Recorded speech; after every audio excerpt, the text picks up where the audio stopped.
Hello students, welcome back. जो हमने अभी एक पार्ट पढ़ा था, प्रेमचंद द्वारा लिखित एक कहानी थी नादान दोस्त।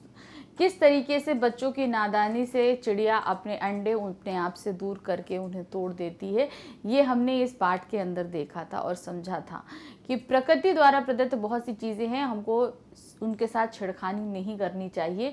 ये एक छोटा सा संदेश इस कहानी के अंदर छिपा हुआ था। तो इसके कुछ प्रश्न उत्तर हमारी पाठ्यपुस्तिका में दिए गए हैं। चलिए देखते हैं कि उनके उत्तर हम कैसे करेंगे। तो पहला प्रश्न है, केशव और श्यामा के मन में अंडों को देखकर तरह तरह के सवाल क्यों उठते थे? भाई कभी उन लोगों ने देखे नहीं थे, इसलिए तरह तरह के सवाल उठते थे। बच्चों के अंदर क्यूरियोसिटी होती, कैसे अंडे निकलेंगे, क्या होगा। तो क्या था, क्या क्या किस किस तरह के क्या क्या सवाल था कि अंडे कैसे होंगे, कितने होंगे, उसमें से बच्चे कैसे निकलेंगे, उड़ जाएंगे। तो बहुत तरह के जितने भी सवाल हमारे सामने पाठ में रखे गए थे वो सभी हम यहाँ देंगे। कैसे? केशव और श्यामा के मन में अंडों को देखकर अनेक प्रश्न उठते थे, जैसे कि अंडे कितने बड़े होंगे, उनका साइज कैसा होगा, किस रंग के होंगे, कितने होंगे, क्या खाते होंगे, उनमें से बच्चे किस तरह आएंगे, बच्चों के पर कैसे निकलेंगे, घोंसला कैसा है, क्योंकि वे अंडों के बारे में जानना चाहते थे। तो इतने सारे प्रश्न थे, क्योंकि उन्होंने अंडे कभी चिड़ियों द्वारा पक्षियों के अंडे देखे नहीं थे कि कैसे बच्चे निकलेंगे, क्या होगा, इसीलिए इतने सारे प्रश्न उनके मन में उठ रहे थे। नेक्स्ट क्वेश्चन, अंडों के बारे में दोनों आपस ही में सवाल जवाब करके अपने दिल की तसल्ली क्यों दे दिया करते थे? ये इसलिए था क्योंकि उनके सवालों के जवाब देने के लिए बड़े लोग मौजूद नहीं थे। कारण माँ घर के कामों में लगी रहती थी और पिताजी पढ़ाई लिखाई दफ्तर के कामों में लगे रहते थे, इसलिए किसी के पास समय नहीं था उनके मन में उठने वाले सवालों के जवाब देने के लिए। तो क्या था, केशव और श्यामा दोनों आपस ही में सवाल जवाब करके अपने दिल को तसल्ली दे दिया करते थे, क्योंकि उनके प्रश्नों का उत्तर देने वाला घर में कोई नहीं था। ना अम्मा को घर के काम धंधों से फुर्सत थी, ना बाबूजी को पढ़ने लिखने से, तो किसी के पास समय ही नहीं था। अंडों के टूट जाने के बाद माँ के यह पूछने पर कि तुम लोगों ने अंडों को छुआ होगा के जवाब में श्यामा ने क्या कहा, उसने ऐसा क्यों किया? क्योंकि अंडे टूट गए थे और उसे लगा कि भाई के कारण ही टूटे हैं, इसलिए उसने सीधे सीधे भाई का नाम ले लिया कि केशव ने किया था, क्योंकि उसे लगा कि अंडे भाई के कारण टूटे हैं तो उसको सजा मिलनी चाहिए। तो क्या था, अंडों के टूट जाने के बाद माँ ने पूछने पर तुम लोगों ने अंडों को छुआ होगा के जवाब में श्यामा ने बताया कि केशव ने अंडों को छेड़ा। अम्मा जी, क्योंकि उसे लगा कि केशव ने ही शायद अंडों को इस तरह रख दिया था कि नीचे गिर पड़े, इसकी उसे सजा मिलनी चाहिए, क्योंकि उसे लगा कि अंडे उठाए हैं तो वो गिरे, ऐसे उसने रखे कि वो टेढ़े होते होते नीचे आके गिर गए। तो उसको लगा कि अब अम्मा से हम मार पड़वा के इसको सजा दिलवाएंगे। पाठ के आधार पर बताओ कि अंडे गंदे क्यों हुए और उन अंडों का क्या हुआ। क्या होता है, चिड़िया जब छू लेती, केशव द्वारा छुए हुए अंडों को उसमें चिड़ियों ने नहीं सेया, इसीलिए माँ ने बोला कि गंदे हो गए, क्योंकि मनुष्यों द्वारा छुए गए किसी भी उसके क्या कहते हैं अंडों को या बच्चों, छोटे से बच्चों को चिड़िया कभी कहते हैं मनुष्यों द्वारा छुए हुए हैं, इसलिए उनको कभी नहीं लेती है। तो अंडे छू लिए थे इसलिए उन्होंने गिरा दिए थे।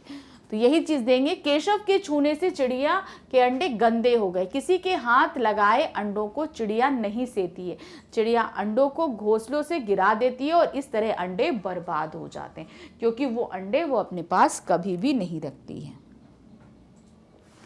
सही उत्तर क्या है? अब आपके सामने एक सवाल पूछा है, उसके ऑप्शंस दिए हैं, आपको सही उत्तर ढूंढना है। क्या है? अंडों की देखभाल के लिए केशव और श्यामा धीरे से बाहर निकले, क्योंकि क्या कारण था? वे माँ की नींद नहीं तोड़ना चाहते थे। माँ नहीं चाहती थी कि वे चिड़ियों की देखभाल करें। माँ नहीं चाहती थी कि वे बाहर धूप में घूमें। तो अब ये दो, एक ऑप्शन तो ये बीच वाला तो गलत ही है। अब इन दोनों ऑप्शंस हमें सही लग रहे हैं, तो कैसे लिखें? अंडों की देखभाल के लिए केशव और श्यामा धीरे से बाहर निकले, क्योंकि माँ नहीं चाहती थी कि वे बाहर धूप में घूमें। तो ये इस तरीके से लिखेंगे हम। नेक्स्ट है, केशव और श्यामा ने चिड़िया और अंडों की देखभाल के लिए किन 3 बातों का ध्यान रखा था? क्या रखा था? उन्हें आराम से कपड़ा बिछाया था, धूप के लिए टोकरी लगाई थी, खाने के लिए दाना दिया था और पानी दिया था। ये मेन जो काम किए थे उन्हें हमें देखना है। केशव और श्यामा ने चिड़िया और अंडों की देखभाल के लिए निम्नलिखित बातों का ध्यान रखा। आराम के लिए कपड़ा बिछाया, धूप से बचाने के लिए टोकरी से ढक दिया, पास में दाना और पानी में प्याली में पानी भी रख दिया था। कार्निश पर अंडों को देखकर केशव और श्यामा के मन में जो कल्पनाएं आईं और उन्होंने चोरी चुपके जो कुछ कार्य किए, क्या वे उचित थे? तर्क सहित उत्तर लिखो। जाहिर सी बात है कि वो जो भी बच्चे होने के नाते जो भी उनके मन में आया वो सही था, क्योंकि वो सुख सुविधाएं देना चाह रहे थे ताकि बच्चे आराम से हों, चिड़ियों को तकलीफ नहीं हो। लेकिन वो ये सब चीजें नहीं जानते थे कि ऐसा घटित हो जाएगा। तो कैसे लिखेंगे? कार्निश पर अंडों को देखकर केशव और श्यामा के मन में जो कल्पनाएं आईं और उन्होंने चोरी चुपके जो भी कार्य किए वे उचित नहीं थे, परंतु उनकी बाल सुलभ जिज्ञासाओं का उत्तर देने के लिए कोई नहीं था। अगर उन्हें सही से चीजों के उत्तर मिल जाते तो शायद वो ऐसे कदम नहीं उठाते और चिड़िया अपने अंडे नहीं फेंकती। और उन्हें इस बात का भी ज्ञान नहीं था कि चिड़ियों के अंडों को नहीं छूते, वे तो उसे सिर्फ सुख सुविधाएं देना चाहते थे। मतलब वो तो अपनी तरफ से अच्छा कार्य कर रहे थे, मगर उन्हें इस चीज का ज्ञान नहीं था कि हमारे द्वारा छुए गए अंडों को चिड़िया एक्सेप्ट नहीं करेगी। अगर उन्हें उचित मार्गदर्शन दिया होता तो वे ऐसा नहीं करते, मगर उन्हें अच्छी चीज ठीक से पता होती कि ऐसा होगा तो शायद वो अंडों को नहीं छूते। पाठ से मालूम करो कि माँ को हंसी क्यों आई। तुम्हारी समझ में माँ को क्या करना चाहिए था? माँ को इसलिए हंसी आई बच्चों की नादानी देख के, कि बेचारे उन्होंने नादानी में ही इतना अच्छा काम करने की कोशिश करी। लेकिन माँ को क्या करना चाहिए था? उन्हें पहले ही उनकी जिज्ञासाओं से उठ रहे प्रश्नों का उत्तर दे देती तो शायद ये सब चीजें नहीं घटती। तो क्या हुआ? माँ को बच्चों की नादानी और अज्ञानता पर हंसी आई। माँ को बच्चों को अंडे के विषय में जानकारी देनी चाहिए थी। भाई बच्चों को जब पहले मन में इतने सारे सवाल उठ रहे थे, अगर उनकी जानकारी उन्हें पहले मिल जाती तो शायद इतना सब घटित नहीं होता। माँ के सोते ही केशव और श्यामा बाहर क्यों निकल आए? माँ के पूछने पर भी दोनों में से किसी ने किवाड़ खोलकर दोपहर में बाहर निकलने का कारण क्यों नहीं बताया? अब कारण क्या था? वो तुरंत ही माँ के सोते से बाहर निकल आए क्योंकि उन्हें चिड़ियों की देखभाल करनी थी, अंडों की देखभाल करनी थी, उनके लिए सारी सुख सुविधाओं का इंतजाम करना था। और वो इन्होंने क्यों नहीं बताया? माँ के पूछने पे किवाड़ किसने खोला? इसलिए क्योंकि पिटाई पड़ जाती, इसलिए दोनों ने ही मुंह बंद रखा और चीज को नहीं बताया। क्या था? माँ के सोते ही केशव और श्यामा दोपहर में चिड़िया के अंडों के लिए टोकरी और दाना पानी रखने बाहर आए। पिटाई के डर से माँ के पूछने पर भी दोनों में से किसी ने किवाड़ खोलकर दोपहर में बाहर निकलने का कारण नहीं बताया, क्योंकि पिटाई पड़ जाती। अगर बताते कि भैया ने किवाड़ खोले हैं तो दोनों को ही पिटाई, भाई केशव को भी पड़ती और श्यामा को भी पड़ती।